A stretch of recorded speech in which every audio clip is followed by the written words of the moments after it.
자, 이제 본격적으로 토픽 모델링의 알고리즘에 대해서 알아보도록 하겠습니다. 우선 LSA라는 알고리즘을 알아볼 거고요. LSA는 Latent Semantic Analysis 해서 잠재 의미 분석이라는 뜻을 갖지만 보통 우리가 LSA라고 얘기를 하게 됩니다. LSA를 설명하기 전에 일단 차원 축소라는 개념을 우리가 이해를 해야 될 것 같아요. 차원 축소라는 거는 말 그대로 차원을 줄인다라는 건데 조금 더 정확하게는 차원의 수를 줄인다라고 생각하시면 되겠어요. 차원의 수를 어떻게 줄이는지에 앞서서 차원의 수를 왜 줄여야 하는지를 먼저 살펴보도록 할게요. 우리는 문서 단어 행렬을 살펴볼 거란 말이에요. 즉 하나의 문서가 있으면 또 거기에 나온 단어들이 막 있을 거잖아요. 그래서 이 문서의 단어가 몇 번 나왔다. 또 이 문서에는 단어가 몇 번 나왔고 이렇게 문서들, 단어들로 구성된 문서 단어 행렬을 살펴볼 예정인데 이 문서 단어 행렬을 가지고 우리가 토픽 모델링을 하게 되는데 어휘수가 증가하게 되면 이 단어 수들이 많아진다라는 거잖아요. 그러면 한도 끝도 없이 많아지면 100만 개가 될 수도 있고 1000만 개가 될 수도 있죠.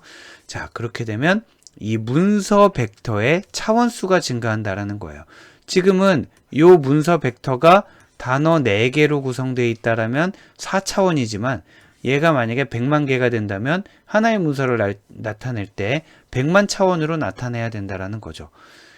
결론부터 말씀드리면 그렇게 하면 표현 못해요. 얘가 버티지를 못하고 해석하기도 어려워지기 때문에 줄여야 되는데 그 줄이는 힌트가 어디 있냐면 문서 단어 행렬의 경우에는 대부분의 원소가 0인 희소 행렬이다라는 게 힌트가 됩니다. 즉 문서가 하나가 있으면 1, 0, 0, 0, 0, 0, 1, 0, 0, 0, 0, 0 이런 식으로 나타난다라는 거예요. 즉 대부분의 원소가 0인 희소 행렬 또는 희소 벡터라고 쓴 이유는 문서 하나로 보면 벡터고요. 여러 문서로 보면 행렬이잖아요.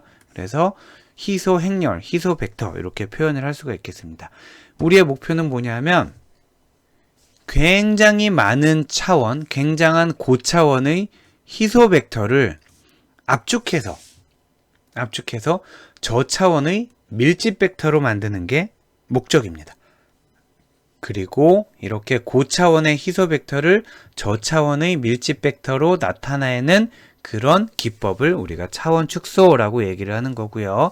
차원 축소를 그냥 막 하면 안 되겠죠. 예를 들면은 어떤 문서가 있고 문서가 있고 단어가 있고 해서 이렇게 있었는데 여기가 100개란 말이에요. 근데 너무 기니까 그냥 이만큼을 퉁 잘라내 버렸어요. 그리고 100차원이었던 거를 2차원으로 줄였다라고 하면은 물론 차원 축소가 이루어진 거지만 그렇게 되면 여기 있는 정보가 다 날아가게 되잖아요. 원래 있었던 의미를 다 잃어버리게 되겠죠.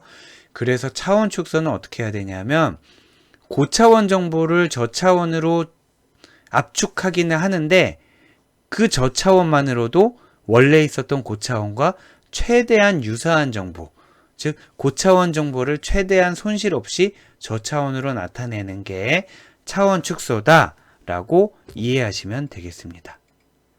그게 어떻게 가능한지를 한번 살펴보면 이런다라는 거예요. 지금 보면 왼쪽에는 2차원으로 나타나 있잖아요. X축과 Y축으로 나타나 있고 오른쪽에는 그냥 선이 하나 있으니까 1차원인 거예요.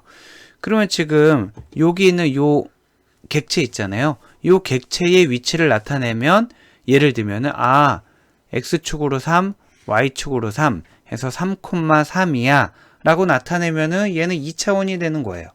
그런데 얘를 살펴보니까 X축과 Y축으로 나타내는 것보다는 이 모여있는 점들끼리 보니까 어떤 하나의 선 주변에 모여있더라는 거예요. 그래서 마치 회기선 비슷하게 이 점들을 잘 나타낼 수 있는 선을 이렇게 그렸어요. 그게 지금 오른쪽에 있는 이 그림입니다. 자, 이렇게 그렸더니 이제는 X축도 아닌 Y축도 아닌 이 대각선을 기준으로 각 동그라미들이 얼마나 떨어져 있는지를 좌표로 나타낼 수 있게 된 거예요. 이렇게. 자, 그러다 보니까 아까는 3,3으로 나타냈던 요 객체를 이제는 1이다 라고 나타낼 수 있다라는 거죠. 즉 2차원으로 나타냈던 좌표를 1차원으로 나타낼 수 있었고, 이 자체가 차원이 축소된 이그젠플이다, 이렇게 이해를 하시면 되겠습니다. 그러면 자, 그래프로는 그렇게 볼 수가 있는데 이게 수치상으로 혹은 식으로 어떻게 나타날 수 있는지 한번 살펴보도록 할게요. 그리고 지금 드리는 설명은 우리 그 데이터 과학 개론 시간에 조금 자세히 다루었던 내용이기 때문에 혹시 조금 더 자세한 이해가 필요하신 분은 데이터 과학 개론 영상을 같이 보시면 조금 내용 이해에 도움이 될 것 같습니다. 이런 거죠. 차원 축소를 우리 실생활 이그젠플에서 보면은 우리가 바지를 사러 가면 사실 저희 하체의 모양이 다 다르잖아요. 하체에 딱 맞는 옷을 입으려면 허리 사이즈도 알아야 되고, 또 뭐 허벅지도 알아야 되고, 다리 길이도 알아야 되겠고요. 또 뭐 무릎의 두께, 뭐 종아리, 뭐 다 알아야 될 거잖아요. 근데 저희가 이제 바지 사러 가서 뭐 얼마 입으세요? 그러면 숫자를 여러 개 되지 않잖아요. 원래는 그거 다 돼야 되는데. 근데 허리 치수만 된단 말이에요. 그러면은 허리 치수만 뭐 얼마요? 뭐 30 몇이요? 이렇게 딱 되면은 아 하면서 바지를 갖다 주면 얼추 또 맞아요. 요즘에는 저는 안 맞는데 허리 치수를 하나만 돼도 허벅지, 종아리, 발목 등등이 얼추 맞는다라는 거죠. 즉, 이 경우에 우리가 허벅지랑 허리랑 종아리랑 등등 해서 원래 10개의 숫자가 필요한 10차원, 저의 하체가 10차원 데이터였는데 이거를 허리치수 하나로 1차원으로 축소를 했다라는 거죠. 그게 어떻게 가능하냐? 허리치수가 다른 애들을 대표할 만큼 뭔가 큰 특징을 갖고 있었다라는 거예요. 요거는 사실은 조금 잘못된 설명이고요. 그거를 바로잡기 위해서 아래에 있는 이그젠플을 보게 되면, 자, 아래에 보시면은 그래프가 있는데 X축에는 IQ가 나와 있고요. Y축에는 몸무게가 나와 있어요. 몸무게 단위가 킬로그램은 아닌 것 같죠. 자, IQ가 있고 웨이트가 있어요. 그런데 학생들을 쫙 분포를 시켜봤더니 IQ는 대략 얼마인가요? 한 100, 아무튼 여기 뭐 115, 뭐 120 주변에 다 모여 있죠. 120 주변에 다 모여 있고 제일 IQ 낮은 사람과 높은 사람의 차이가 뭐 한 5가 안 되는 아주 밀집되어 있는 상황을 볼 수 있습니다.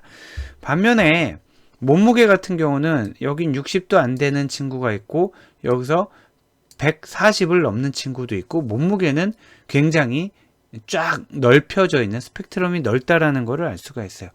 이때 만약에 자, IQ랑 웨이트가 있는데 이 객체들을 구분하는데 누가 더 영향을 주고 있을까요? 자, 누가 더 설명력이 있을까요? 보면은 IQ는 지금 큰 차이가 없단 말이에요. 한 IQ 안에도 여러 명이 모여 있고 최대 최소가 별로 차이도 안 나고, 그래서 IQ는 크게 변별력이 없어 보이고요. 웨이트는 변별력이 있죠. 자, 몸무게로만 쫙 펼쳐보면 1등부터 꼴등까지를 쫙 이렇게 구분을 할 수 있단 말이에요. 자, 그래서 아까 이 위에 있는 이 질문, IQ와 웨이트 중 객체 구분에 더 영향을 주는 변수는 뭐냐? 그러면은 당연히 웨이트다라고 우리가 얘기를 하게 되겠죠. 이 상황에서 만약에 변수를 하나만 사용해야 된다. 뭐냐면 우리는 지금까지 IQ랑 웨이트 두 개를 사용했는데 변수를 하나만 사용해야 된다. 그러면 방법이 크게 두 가지가 있을 거예요. 둘 중에 하나를 고르는 방법, IQ와 웨이트를 고르는 방법. 자, IQ와 웨이트 중 하나를 고르는 거죠. 아까 우리는 웨이트를 고른다고 그랬잖아요. 근데 이 방법은 장점, 무지 단순해요. 둘 중에 하나를 고르는 거니까 무지 단순해요. 단점, IQ가 서운해하죠. IQ가 변별력이 아무리 없었기로 완전히 그냥 배제하고 웨이트만 할 거면 IQ는 왜 조사한 거야? 뭐 이렇게 된다라는 거죠. 그래서 실제로는 요 두 번째 방법을 사용하게 됩니다. 즉, IQ와 웨이트를 조합한 새로운 변수를 생성하는데, 아까 웨이트가 훨씬 더 변별력이 있고 IQ는 별로 변별력이 없다고 그랬잖아요. 그러면 IQ와 웨이트를 조합할 때 그 면을 반영한다라는 거예요. 즉 웨이트가 변별력이 컸고 IQ가 변별력이 작았다라는 거를 반영해서 새로운 변수를 생성하는데, 예를 들면 요 자세한 거는 여러분 아마 통계 시간에 아마 다루었을 것 같기도 하고요. 혹은 PCA 주성분 분석을 한번 따로 살펴보시면 도움이 될 수 있겠습니다. 자, 우리는 차원 축소가 가능하다라는 것만 지금 보고 있는 거예요. 예를 들면은 웨이트 앞에 0.99라는 높은 가중치를 부여하고 IQ 앞에는 0.01이라는 낮은 가중치를 부여해요. 0.01보다 더 나가면 만약에 0이 돼 버렸다. 그러면 아까 1번 방법이랑 비슷해지는 거예요. IQ 무시. 근데 무시하지는 않고 0.01만큼 챙길게. 사실은 0.99인 웨이트의 영향을 지배를 받게 되겠죠. 그래서 만약에 웨이트의 평균이 100이었고 IQ의 평균이 120이었다. 그러면은 웨이트 빼기 100에 이만큼을 곱하고요. IQ 빼기 120에 이만큼을 곱해서 걔를 우리가 새로운 변수로 설정을 할 수가 있다라는 거죠. 그래서 여기에 실제 값을 한번 넣어보면 몸무게가 110이면서 IQ가 125인 사람, 그리고 몸무게가 110이면서 IQ가 128인 사람은 이 식에 집어넣어 보면 새로운 변수값이 9.95와 9.98로 거의 차이가 없게 나타난다라는 거죠. 즉 IQ 차이가 3 정도 있었는데 얘는 실제로 변형된 변수에서는 0.03만큼의 크기로 그 크기가 평가절하돼서 나타나게 되는 것을 볼 수 있습니다. 자, 여기까지 우리가 이걸 다 알아야 되는 건 아니고 어느 부분만 기억을 하면 되냐 하면, 차원 축소라는 거는 어떤 객체를 나타낼 때 필요한 변수의 수를 줄이는 거고요. IQ와 웨이트 두 개로 나타날 수 있는 거를 하나로 줄이면 그게 이제 차원 축소의 예가 되는 거고요. 둘 중에 하나만 선택하는 방법은 쓰지 않아요. 실제로는 쓰지 않고 두 개를 조합해서 새로운 변수를 나타내는 방법을 그런 방법도 굉장히 많이 있게 되는데, 그러한 방법 중에 하나를 사용해서 우리가 토픽 모델링을 할 수 있다라는 거죠. 자, 즉 문서와 단어의 행렬로 나타낸 것을 우리가 찌그러뜨릴 때에 이러한 방식을 사용할 수 있다라고 정리하시면 되겠고, 그 방식의 핵심이 SVD라는 방법, 즉 Singular Value Decomposition, 특이값 분해라고 하는데, 이것도 역시 특이값 분해라는 말을 보다는 SVD라는 이름으로 많이 쓰이게 됩니다. SVD 자체는 차원을 축소하기 위해 생겨난 건 아니고요. 행렬을 분해하는 방식이에요. 자, 우리 행렬이 보면, 제가 중학교 때 배웠나요? 저희가 고등학교 때 배웠나요? 네. 저희라고 해서 죄송해요. 저희 다 다르죠? 저희 연령대가. 이거를 배울 때만 해도 이게 이렇게 대단한 건지 몰랐는데, 정말 행렬, 벡터, 뭐 이런 것들은, 이게 그렇게 중요한 거였나? 내가 평생 이걸 하게 될 줄은 몰랐어. 라고 다시 한번 느끼게 되는 것들입니다. 행렬을 가지고 우리 여러 가지 하잖아요. 뭐 곱하기도 하고, 또 가로와 세로를 바꾸기도 하고, 뭐 단위 행렬이 어쩌고, 뭐 역행렬이 어쩌고 막 있잖아요. 그 중에 이제 행렬을 분해하는 방식도 여러 가지가 있어요. 행렬을 분해하는 방식이 여러 가지가 있는데, 그 중에 이제 특정한 조건을 만족시키면서 분해하는 방식, 요게 이제 특정한 조건이 될 겁니다. 자, 행렬을 어떤 특정한 조건을 만족하는 방식으로 분해하는 것, 자, 그거를 우리가 그런 구조로 분해하는 방식, 그거를 SVD라고 부르는데, 예를 들면 이렇게 X라는 행렬을 예 곱하기 예 곱하기 예, 이런 식으로 나누는 거, 얘를 행렬 분해라고 하고, 지금 우리는 특이값 분해를 살펴보고 있어요. 그런데 특이값 분해가 분해되는 과정만 봐서는 이렇게 해서 이렇게 나누라는 거구나 라고 알 수는 있어요. 분해하는 과정을 알 수는 있는데, 그보다는 그 분해된 거를 다시 조합을 하면서 여기저기 활용도가 높아요. 그래서 행렬 연산 중에, 행렬에 대한 이론 중에 활용도가 굉장히 높은 몇 가지가 있는데 그 중에 하나가 SVD가 되겠습니다. 결론부터 말씀드리면은 이 X라는 행렬을 U와 시그마와 V로 나눈 다음에 얘네 두 개 곱한 거를 가지고 뭐 사용할 거고요. 토픽 모델링에서 또 얘네 두 개 곱한 걸 가지고 또 어디엔가 사용할 거예요. 이런 식으로 분해하고 나서 다시 조합하는 과정에서 우리가 뭔가 얻을 수 있는 게 있다라는 정도로 정리하시면 되겠습니다. 자, SV에 대해서는 이게 뭐 이론이기 때문에 이론을 완전히 피할 수는 없는데 너무나 이론적인 것까지 들어가지는 않고 제가 설명드릴 수 있는 부분만 설명을 드리도록 하겠습니다. 자, SVD는 뭐냐면 임의의 행렬 X를 세 개의 행렬 U와 시그마와 V의 트랜스포즈란 말은 가로 세로를 바꾸는 걸 얘기하잖아요. 그 엑셀에서 보면 가로 세로 행렬을 바꿔서 저장하는 거 있죠. 행이 열이 되고 열이 행이 되는 그걸 이제 트랜스포즈라고 하는데, 자, X를 세 가지 행렬로 X를 세 가지 행렬의 곱으로 분해를 했어요. 이 분해하는 과정이 굉장히 복잡하고 자동으로 할 수도 있는데 그 부분은 우리는 다루지 않겠습니다. 자, X를 아무튼 세 개의 곱으로 분해를 했을 때 그때 얘를 U라고 부르고요. 얘를 시그마라고 부르고 얘를 V라고 부르지 않고 V가 트랜스포즈 된 거라고 부를 겁니다. 자, 부릅니다. 그때 어떤 특징을 갖고 있냐 하면 이 SVD로 분해를 하면 어떤 특징을 가지고 있냐 하면 U라는 행렬은 직교 행렬이고요. V라는 행렬도 직교 행렬이에요.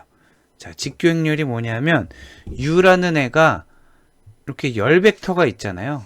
열 벡터. 세로가 열 벡터고 가로가 행 벡터죠. 열 벡터. 이렇게 있잖아요. 얘네들끼리 서로 직교한다라는 거예요. 직교한다라는 거는 얘네 둘이 내적을 곱해도 0, 얘네 둘이 곱해도 0, 얘네 둘이 곱해도 0, 얘네 둘이 곱해도 0 이렇게 된다라는 겁니다. 그래서 각 열 벡터가 가장 직교한다라는 거를 계산 측면에서 보면 열 벡터끼리 내적을 구했을 때 0이란 얘기고요.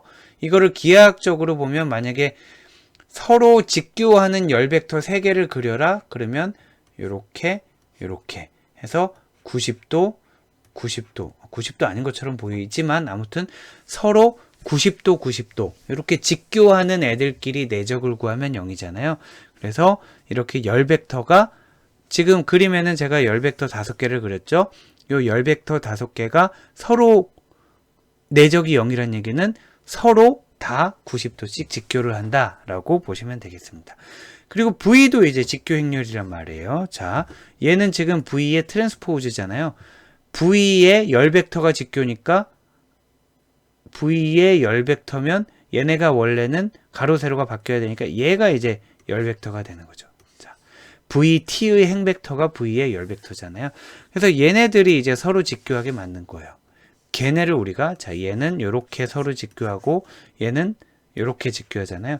이런 벡터 하나하나들을 다 우리가 특이 벡터다라고 부르게 됩니다.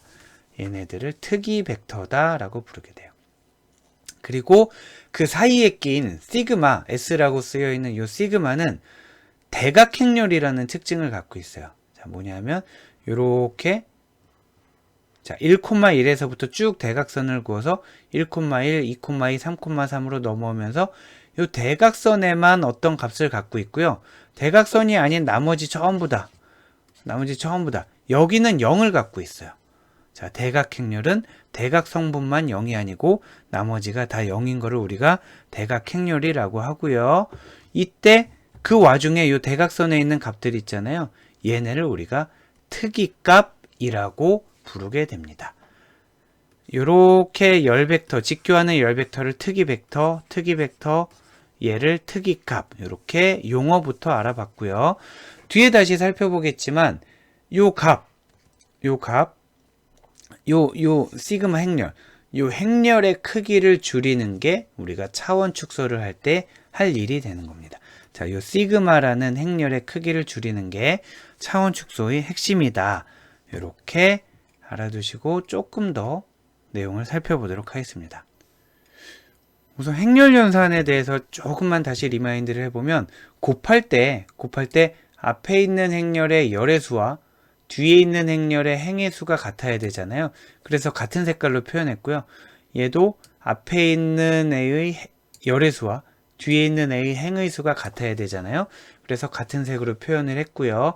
그럼 그 결과는 뭐냐 하면 첫 번째 있는 행렬의 행의 수가 얘와 같게 되고요. 그리고 열의 수는 얘와 같게 되고, 요 그림을 그냥 뭐 예쁘게 알록달록 꾸민 게 아니고 그림에서 색깔이 같다라는 거는 그 숫자가 같다라는 거를 직관적으로 알 수 있도록 그린 거니까 한번 참고를 하시면 되겠습니다. 그런데 다시 한번 요 빨간 S 부분을 살펴보면 아까 대각행렬이라고 그랬잖아요. 대각행렬이니까 지금 여기는 다 0이잖아요. 여기 다 0이죠. 그 말은 네, 여기가 다 0이다라는 거는 얘네랑 곱해지는 부분이 어디쯤이냐면 요 부분이란 말이에요. 요 부분. 자, U의 뒷부분이 S의 아래 부분이랑 곱해지게 될 거예요. 근데 여기가 다 0이란 얘기는 여기는 어차피 쓸모가 없다는 얘기예요. 아, 그러면 여기서 하나 힌트를 얻을 수가 있죠. S의 크기를 줄이는 게 관건이라고 그랬잖아요. 왜인지는 뒤에 나오게 되는데 요만큼을 그냥 잘라내자라는 거예요. 자, 요만큼을 잘라내자. 어차피 0이니까 다 잘라내자. 그러면 행렬 곱이 제대로 되기 위해서는 요 빨간색 길이가 줄었잖아요. 그럼 얘도 줄어들어야 된단 말이에요. 그래서 요 부분을 잘라내고 요 부분을 잘라낸 그거를 우리가 thin SVD라고 부르게 됩니다. 즉 뭐냐면 S행렬이 있었는데 비대각 파트, 아까 대각 파트 말고 나머지 짜투리 부분 비대각 파트를 다 잘라내면 어차피 0으로 곱하는 부분을 쳐낸 거기 때문에 앞에 있었던, 지금 위에서는 X라고 하고 제가 그림을 여기저기서 퍼오다 보니까 X가 요 A를 나타내고 있는 겁니다. 이렇게 비대각 파트를 제거하고 나면 훨씬 더 차원이 줄어든 상태에서 원래 있었던 행렬을 완벽하게 원복을 할 수가 있다라는 거예요. 자, 그래서 자, 위에처럼 길쭉하게 된 거와 아래처럼 대각만 남기고 잘린 거와 앞에 있는 거는 동일하게 복원이 된다 라고 생각을 하시면 되겠습니다. 그런데 여기서 이제 더 욕심을 낼 수가 있는 거예요. 어떤 특징을 활용하는 거냐면 이제 뒤에 다시 조금 더 자세히 나오겠지만 요 대각을 차지하고 있는 게 특이값들이라고 했잖아요. 요 특이값들이 각각 위에서부터 큰 숫자에서 작은 숫자대로 정렬이 되게 됩니다. 제일 큰 게 여기 오게 되고요. 제일 작은 게 여기 오게 됩니다.